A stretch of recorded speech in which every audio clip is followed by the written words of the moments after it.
নমস্কার, সবাইকে সংগ্রামী অভিনন্দন। যদি যাকে শোনা যাচ্ছে কি আমার কথাগুলো?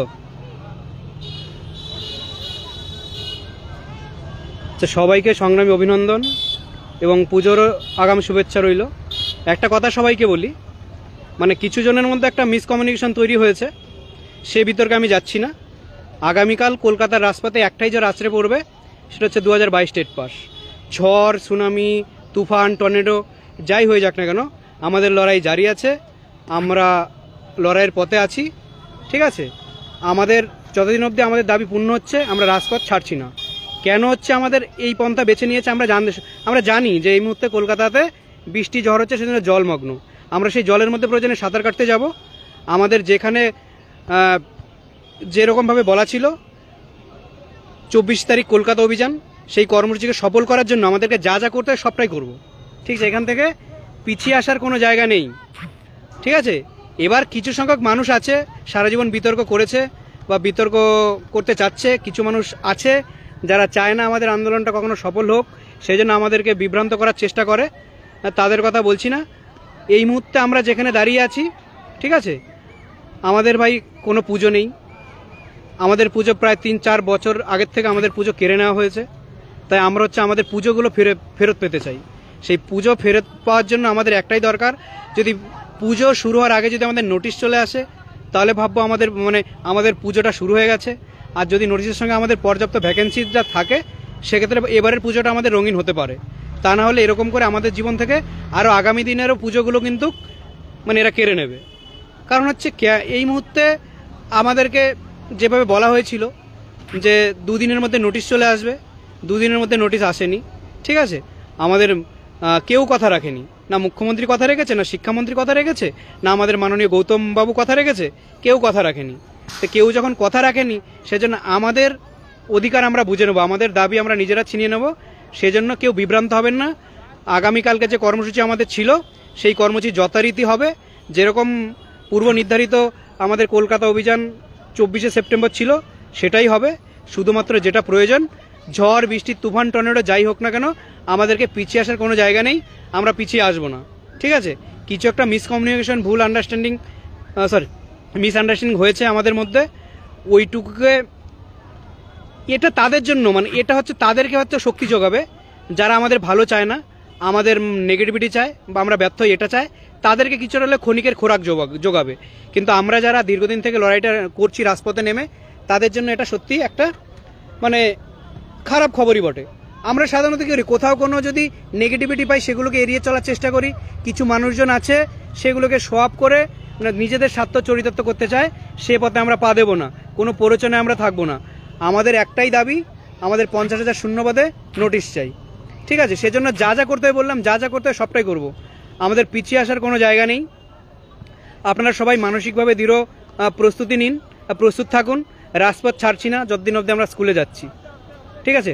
বিশেষ কিছু বলার নেই, প্রত্যেকটা জেলার উদ্দেশ্যে এটাই বার্তা। আপনারা ঝড়, জল, বৃষ্টি উপেক্ষা করে যারা আসতে পারবেন কি প্রত্যেককেই আসতে হবে। এতদিন ধরে আপনারা যেভাবে এসেছিলেন, 11 তারিখ আপনারা যেভাবে পুলিশের সঙ্গে চোখে চোখ রেখে আপনারা আন্দোলনটা করেছেন, আগামী দিনেও ঠিক তাই করতে হবে, ঠিক আছে। কিছু প্রতিকূল পরিস্থিতি তৈরি হয়েছে, প্রাকৃতিক দুর্যোগ যাকে বলে।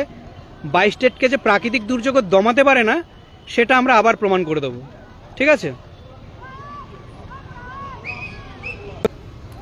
যেটা বার্তা দেওয়ার, আগামীকালের কর্মসূচি আমাদের পূর্ব নির্ধারিত যেরকম ছিল সেরকমই আগামী কর্মসূচি হচ্ছে কলকাতা অভিযান 24শে সেপ্টেম্বর।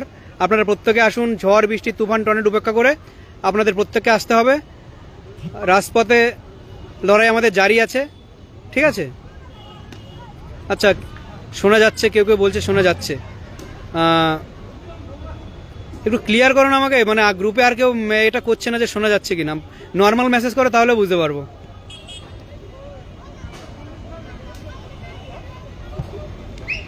ব্যাপারটা হচ্ছে যে আমাদের তো আর হারানোর কিছু নেই। অনেক পুজো হারিয়েছে, আমাদের দেওয়ালে পিঠ হয়ে গেছে। কি হবে আমাদের ওই পুজোর? এবারের পুজো হচ্ছে আমরা কলকাতার রাজপথেই প্রয়োজনে কাটাবো, তাছাড়া আমাদের কাছে বিকল্প কোনো পথ নেই। সেটাই বলার, বারবার কেউ বিভ্রান্ত হবেন না। কিছু মানুষজন আছে যারা আমাদের ব্যর্থ হলে তারা খুশি হয়। তারা যদি কোথাও কোনো লু ফলস পায়, সেক্ষেত্রে হচ্ছে সেগুলো নিয়েই তারা বেশি চর্চা করে, আর এসবের কোনো ভুল বার্তার যত বেশি ভুল চর্চা হবে ততই তারা সফল হয়ে যাবে। কিন্তু 22 স্টেট লড়াইটা লড়তে জানে কাঁধে কাঁধ মিলিয়ে, সেজন্য তাদেরকে কোনো ঝড় বৃষ্টি আটকাতে পারবে না। আপনার উদ্দেশ্যে একটাই আমার বার্তা, সর্বশেষ যেটা বার্তা সেটা হচ্ছে রাজপথে আমাদেরকে থাকতে হবে, যাই হোক না কেন। দেখুন, প্রাকৃতিক দুর্যোগ আমাদের হাতে নেই, ঠিক আছে, ওটা প্রকৃতি তার নিজের মতো করে চলবে, কিন্তু আমরা 22 স্টেট পাস, আমরা আমাদের মতো করে চলবো। যতক্ষণ অবধি আমাদের দাবি পূর্ণ হচ্ছে রাজপথ আমরা ছাড়বো না। আমাদের কাছে, আপনার কাছে ও স্বচ্ছ ওএমআর আছে। মাননীয় শিক্ষামন্ত্রী বলেছিলেন 2 দিনে নিয়োগ বিজ্ঞপ্তি আসবে। আপনারা প্রশ্ন করবেন না যে আমাদের নিয়োগ বিজ্ঞপ্তিটা কেন এলো না, কোথায় সমস্যা?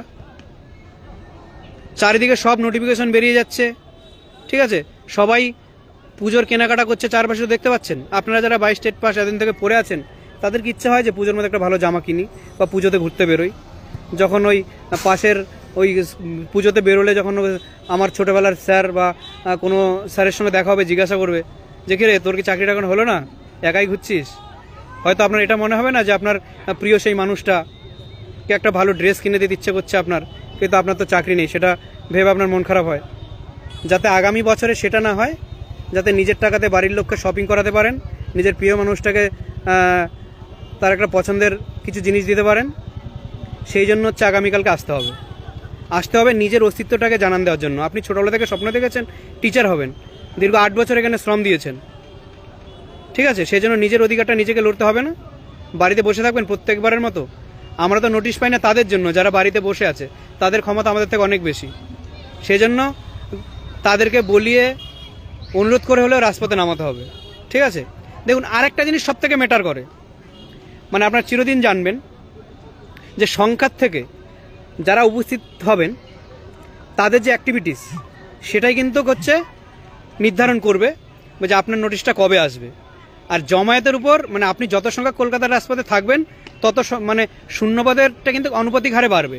যদি আমরা 10,000 রাজপথে নামতে পারি, আমাদের কিন্তু 50,000 শূন্যপদ আসবে, ঠিক আছে। আমাদের যখন হারানোর কিছুই নেই, তাহলে ঠিক আছে, আমরা অনেকেই তো পুজোয় ঘুরতে যাই বা কিছু এরকম মানসিকতা আমাদের থাকে।